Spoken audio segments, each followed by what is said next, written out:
The Israeli government is turning back the clock, pushing forward with its occupation of South Lebanon all over again. What will its allies in Washington do to stop that? Not much, it would appear, beyond the performative. Locked out of the UK, 2 American commentators are denied entry to Britain over their views on Israel. And the racial bias baked into AI as a result of the people who created it and the woman who's out to change that.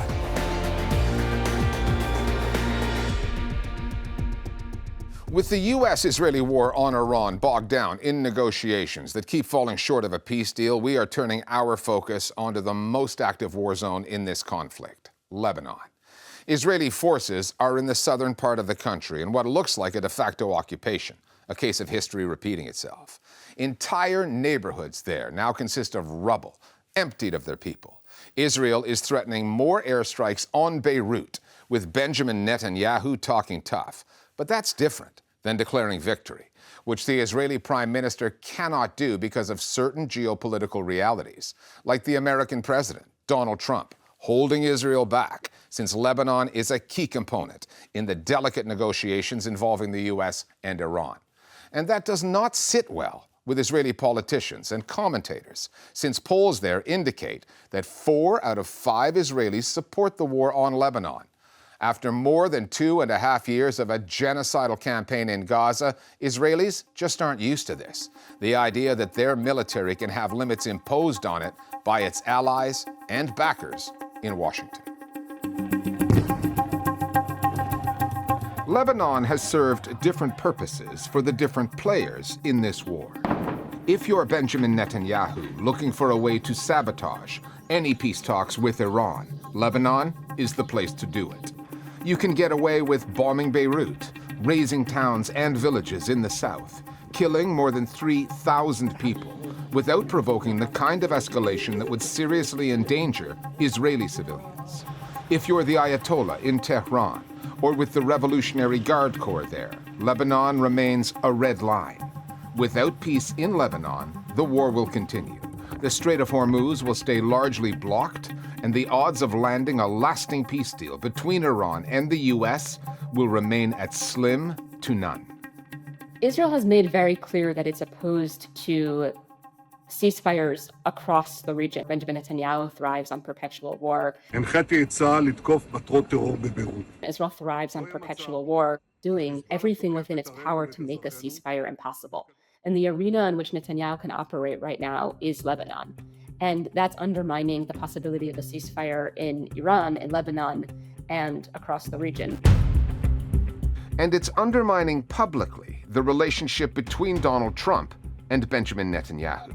That's according to this story, a wild one, laced with profanity, fed anonymously by the Trump administration to Barak Ravid, a reporter with the online site Axios. Ravid reported that Trump told Netanyahu he was crazy, lacking in gratitude, that his plan to bomb Beirut would further isolate Israel politically, and that Trump was taking credit for stopping those bombs from being dropped, at least for now. How did Donald Trump characterize that exchange? For the record, on his Truth Social account, he had a very productive call with Netanyahu. Then, on a podcast with the New York Post, he described it this way. I wouldn't say angry. I was a little bit perturbed at his constantly fighting with Lebanon. You know, at some point I said, Bibi, we got to stop this. We got to stop it. But I have a very good relationship with them. Since the early days of the genocide in Gaza, both the Biden administration and the Trump White House have habitually used Barak Ravid and Axios by leaking stories critical of Benjamin Netanyahu and his government. Ravid has an interesting CV. He spent 6 years working for Israeli intelligence at Unit 8200 before turning to journalism. Ravid frequently publishes the White House's admonishments of Netanyahu, even though when it comes to the US actually doing something about Israeli war crimes, nothing really changes. There are great questions about his role, let's say, especially given that he served in the Israeli military and intelligence capacity previously. The Biden administration used Ravid to communicate messages oh, we're very upset with Netanyahu, etc. And the anger was very much for show. This is on steroids when we're talking about Trump, a much higher degree of lies and manipulation that's happening. But it's not just the journalist here in question, it's also the political forces that are using this news outlet to deliver certain messages. And this was the case under Biden, and now it's a case under Trump. The American president come across as somebody who wants to dictate the terms. What have you said to Prime Minister Netanyahu about Iran and how long to hold off on strike? He's fine. He'll do whatever I want him to do. And yet the Israeli assaults continue apace. Maybe there will be some modification here and there, but this did not diminish the number of people killed. These cliques to Ravid helped the standing of the US president, but it doesn't seem to change or to alter in a drastic way Israeli military plans. And the response from Israeli politicians was to attack Netanyahu for caving to Trump's pressure. In terms of the media, Israel Hayom, a right-wing daily newspaper, the headline was, "You need to know how to say no even to Trump." Channel 13's political reporter said, how could it be that the United States is the one managing Israel's affairs? That can't be a reality that we acquiesce to. מעל כל העניין הזה מרחפת כמובן השאלה, מי קובע, מי מחליט? התשובה די ברורה, אבל בסוף נוגע לטראמפ. ומאז שהוא נבחר, וביתר שאת בחודשים האחרונים, טראמפ מקבל שוב ושוב החלטות בעבורנו. And if America's not going to stand with us, we need to push forward on our own. And the correct response is to bomb Beirut. The polling numbers back that up, consistently showing more than 80% of Israelis support the war on Lebanon and the long-term occupation of the South that may come with it, and not for the first time. From 1978 to 2000, Israel occupied the South, which it would come to call its security zone. One of the reasons for the Israeli public's apparent willingness to have history repeat itself? The casualty figures. Despite the deaths of a few dozen soldiers invading the south, they are far, far lower on the Israeli side than the Lebanese one. When you compare, like, it's more than 3,000 people killed versus on the Lebanese side versus in the low 30s killed on the Israeli side. So when you can understand why you don't have that bottom-up pressure on the Israeli prime minister to stop this war. And Netanyahu, who is fighting an uphill battle in his re-election this coming September or October, he needs a win. I don't think that the war on Iran is going to give him the win he needs. And it seems like he is now trapped again. Another Israeli prime minister trapped in Lebanon. And the historical record of long-term Israeli occupation of Lebanon has not been very good for Israel. Israel's attacks on Lebanon do not equate with its genocidal ones in Gaza, yet some of the tactics are similar. Flattening residential areas in the south, terrorizing civilians by repeatedly threatening them, soldiers looting homes, posting evidence of their war crimes on social media, bombing hospitals like this one in the city of Tyre. It is a military clearly emboldened by the international community, and the impunity that has accompanied its war crimes in Gaza, the constant breaking of so-called ceasefires there. And the Lebanese death toll keeps mounting. At more than 3,000, it is already almost 3 times the number of Israelis killed on October 7th. The genocide in Gaza fundamentally broke the international rules-based system. Because the destruction was so huge, there is an inevitable desensitization about that. So bringing down an apartment block, let's even say there's a Hezbollah commander there, but then 50 kids or 50 families or whatever, that is part of living in this law of the jungle, of where violence and might make right. It's steadily eating away at the Israeli body politic. Palestinians, Lebanese, Americans, all of us becoming numbed to the violence, lawlessness, and depravity in the use of military power that has just continued on year after year, month after month. That's where we're at right now. By and large, Israelis have bought the myth that war can bring security.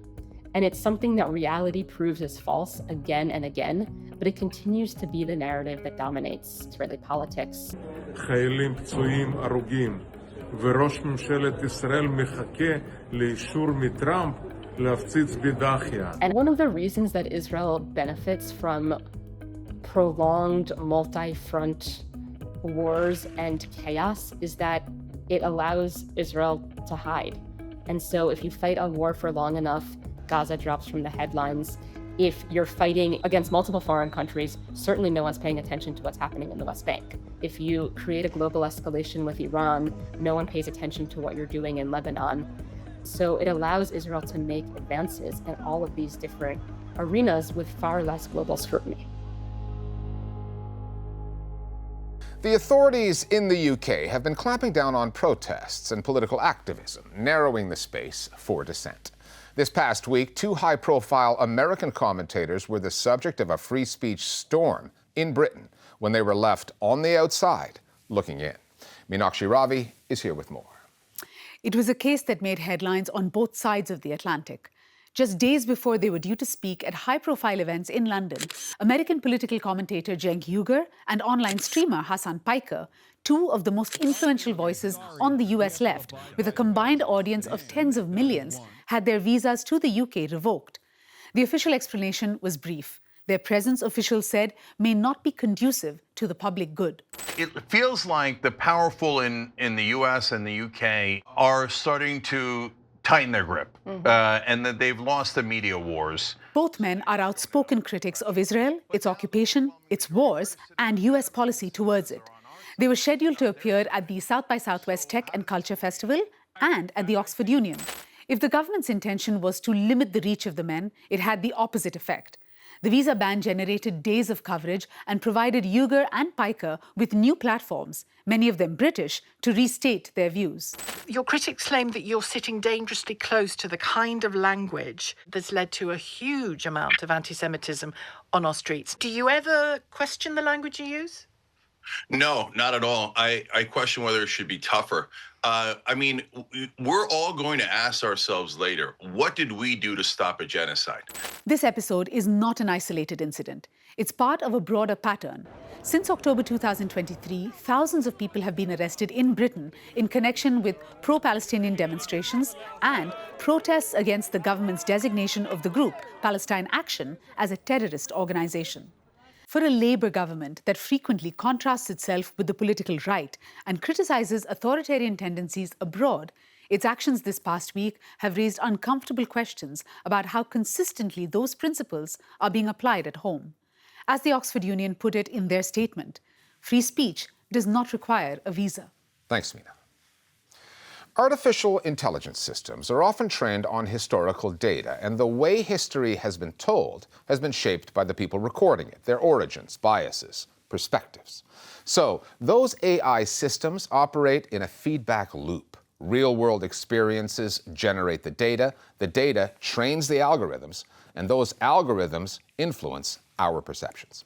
As a result, the biases don't just persist, they spread across society, from healthcare to hiring to facial recognition and everyday chatbot responses. One woman has set out to challenge that cycle by launching a more ethical artificial intelligence project called Afrofeminas GPT. Trained exclusively on Black feminist and decolonial texts, the chatbot is designed to explore racism and feminism without reinforcing stereotypes. But there is a catch. Her more ethical alternative is still built on OpenAI's ChatGPT model. It relies on that foundation and technology to work. So can it ever be truly independent, alter the way people think, drive meaningful change? The Listening Post's Aletra Scrivo traveled to Spain to meet the creator and find out. What is racism? Racism is a system of oppression and social hierarchy that categorizes people based on perceived racial differences. From an Afrofeminist and decolonial perspective, racism is inseparable from colonialism, capitalism, and patriarchy. If that doesn't look like a typical response from an AI chatbot, it's because it isn't. This is Afrofeminas GPT, a chatbot designed by a woman who wants to change how AI is built and who it serves. Soy consciente de que la inteligencia artificial no es neutral. Y a partir de ahí creé Afroféminas GPT, que es una herramienta de inteligencia artificial con un cuerpo curado relacionado fundamentalmente con textos de feminismo negro y textos de pensamiento decolonial. Many people seem to think artificial intelligence could answer anything. In reality, AI offers particular kinds of answers, shaped by a particular perspective. While we rely on AI to deliver objective, neutral, and unbiased information, that's effectively impossible. Studies show AI systems are trained on biased data that underrepresents women, people of color, minorities, even speakers of non-standard English. In other words, most of the world. Large language models, or what we call generative AI systems, are often trained on huge amounts of data that gets scraped from the internet. Hi, I'm Gemini. Everything from expert books and articles and research and kind of evidence-based knowledge to Reddits and subreddits. They are trained on historical data and so are full of discriminatory bias. So they often reflect racist ideas or ideologies, sexism. One of the things that's interesting about training a smaller model on a corpus of text is that you have this opportunity to clear out all of the discriminatory or racist or sexist kinds of data that have been scraped into a large language model. Afroféminas GPT's corpus of texts is based on royalty-free PDFs, around 20 of them, by decolonial and Black feminist thinkers like Bell Hooks, Frantz Fanon, and Angela Davis. They help convey perspectives that are often absent from other AI tools. Para con estas fuentes. Sí. Porque no está conectada. Exactamente. Su sistema de búsqueda está solamente en estos textos. Un espacio donde ese conocimiento pueda ser accesible, pueda estar en el centro y no se tenga que convertir una vez más en una nota de diversidad. Y puedes poner, por ejemplo, artículos y pedirle de... Sí, de detectar sesgos. Sí. El hecho del uso del término extranjero versus persona. Es claro, los términos eliminan, ponen humanidad o la quitan. Claro. Y eso es un uso deliberado. Es una manera de manipular la información. Y al final resume los sesgos. Eso es. Lo resume, te lo organiza y luego lo que te pide es poder reescribir la noticia eliminando esos sesgos. This Afrofeminism chatbot is going to produce answers that draw on a data set that has authors who pioneered the intersectionality theory, which basically is that when you look at the lives of negatively racialized women, they're facing often racism and sexism simultaneously. So a search around the lives of Black women on that platform is going to be informed by that type of thinking or ideology versus a general AI platform that may have these authors and these thoughts in the data set, but they may be such a tiny minority that they may not rise as easily. However, I'm not sure that one is better than the other. I just think that they're different types of AI. Mutalen Konde is a researcher focusing on how AI moderation policies affect marginalized communities. Yet, even she is skeptical about how independent Afroféminas GPT can actually be, given it's designed on OpenAI's ChatGPT. While Torres Soler's chatbot might be trained on specific texts, its foundational engineering is still owned and controlled by the US tech giant.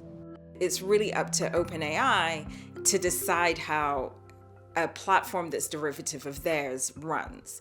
So for example, if they were to turn around one day and say, you know what, we do not believe in Black women having a voice, they literally can deploy algorithms that will prevent that. And that's what we've really seen platforms like X, Elon Musk, made the decision that algorithms that were deployed to protect women online were no longer functional. AI systems are not magic, so what the algorithm can say, what the algorithm cannot say, the way the information is presented, these are all policy decisions that are driven by human beings. One of the challenges that we have in terms of relying on a large language model is that we really can't see if the backbone of a platform is influenced by anything from global politics, geopolitics, an authoritarian regime, shareholder concerns. Those things may not be transparent to people. They're not particularly aware of how these models are designed, how discrimination gets baked into them, and certainly don't have ways further down at the interface or end user to mitigate that or intervene. ¿Qué dirías a los que afirman que Afroféminas GPT solamente tiene otro tipo de sesgos? Pues mira, esa pregunta me la han hecho de otras maneras. Es decir, el pensamiento crítico o el pensamiento antirracista es un pensamiento de cuidado porque tiene en cuenta al otro. Porque en los últimos tiempos estamos intentando crear equidistancias entre el sesgo y el no sesgo. Lo amoral y lo ético no son equidistantes. El antirracismo y el fascismo no son equidistantes. Precisamente por eso Afroféminas GPT no lo puede solucionar todo. Es una herramienta que reconoce que tiene sus límites. The issue isn't just artificial intelligence's biased dataset, but also where the power lies. Much of today's AI industry is concentrated in Silicon Valley, in the hands of a few white, wealthy men, whose primary aim is to build products that sell. And the products are selling. OpenAI, with a $5 billion valuation, is now considered one of the world's most valuable private companies. In the first half of 2025, its revenue reached $4.3 billion, surpassing its total 2024 earnings. So there's no real incentive to focus on making the platforms more equal and fair. AI systems are driven by what's going to make money for a very few number of people. I don't think that it's investors don't want to invest in a more ethical AI. I think investors want to invest in products that they think can scale. All of these alternative AI systems, I think that they're hopeful in the sense that you are engaging people in the collection of these data sets that come to answer these specific questions. However, I think a better use of our genius is deciding when and where we want AI systems to be used, how they can be marketed. I don't think good AI is going to combat bad AI. Yo no pretendo superar las otras herramientas, más que nada porque tampoco tengo esa capacidad. Esa capacidad económica yo no la tengo. Lo que quiero es crear un espacio donde se pueda crear un conocimiento que pueda servir, donde se puedan crear recursos educativos. Si Afroféminas GPT comienza a crecer sola, pues mira, me alegra porque entonces eso implica de que hay muchísimas personas que están buscando lugares de cuidado y eso es una buena noticia. And finally, some more context on Barak Ravid of Axios, who we mentioned in our lead report. Ravid has produced some important reporting over the years and has been a frequent recipient of high-level leaks from sources in both the Biden and Trump administrations. Officials often go to him anonymously to voice their frustrations with Benjamin Netanyahu. Now, anonymous leaks do serve a purpose, but it is the job of a journalist to exercise editorial judgment to make sure that they do not become conduits for official messaging, because this is how it tends to play out. Barak, what are your sources telling you? Ravid gets his scoop. U.S. officials get to vent anonymously about Israel, but U.S. policy remains completely unchanged, and the Israelis keep committing war crimes. Ravid's background is also worth considering. He extended his mandatory service in the Israeli military and spent 6 years working at Unit 8200, the military's signals, intelligence, and cyber warfare division, before he turned to journalism. We asked Axios for a statement on Ravid's work. They told us we stand behind him and his reporting 1,000%. And they are not alone. The judges said Barak Ravid's reporting displayed deep, almost intimate levels of sourcing in the United States and abroad.